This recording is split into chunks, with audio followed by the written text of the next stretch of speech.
പോഷക ഗുണങ്ങളാൽ സമ്പന്നമാണ് പാലെന്നതിൽ ആർക്കും തർക്കമില്ല. കാൽസ്യം, പ്രോട്ടീൻ, ആരോഗ്യകരമായ കൊഴുപ്പ് തുടങ്ങിയ അവശ്യ മൾട്ടിന്യൂട്രിയൻറ്റുകൾ ഇതിലടങ്ങിയിരിക്കുന്നു. പാല് കുടിക്കുന്നത് ദുർബലമായ എല്ലുകൾക്ക് ജീവൻ നൽകുന്നു, പേശികളെ ശക്തിപ്പെടുത്തുന്നു, ശരീരം സജീവമായി തുടരുകയും മസ്തിഷ്കം നന്നായി പ്രവർത്തിക്കുകയും ചെയ്യുന്നു.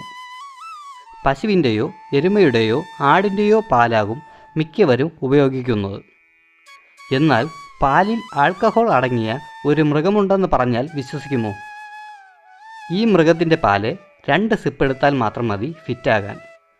ബിയറിനേക്കാളും വിസ്കിയേക്കാളും ലഹരിയുണ്ടാക്കുന്ന തരത്തിൽ ആൽക്കഹോൾ ഈ പാലിൽ അടങ്ങിയിട്ടുണ്ട്. ആനയുടെ പാലിലാണ് ആൽക്കഹോൾ അടങ്ങിയിരിക്കുന്നത്. പിടിയാനയിൽ 60% ആൽക്കഹോൾ അടങ്ങിയിട്ടുണ്ട്.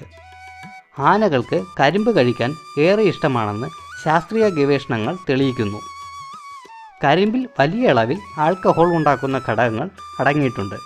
ഇതാണ് ആനപ്പാലിൽ ആൽക്കഹോളിൻ്റെ ശതമാനം കൂടുതലാകാൻ കാരണം. അതേസമയം ആനപ്പാൽ മനുഷ്യയോഗ്യമല്ല. ഇതിലടങ്ങിയിരിക്കുന്ന രാസവസ്തുക്കൾ അപകടകരമാണ്.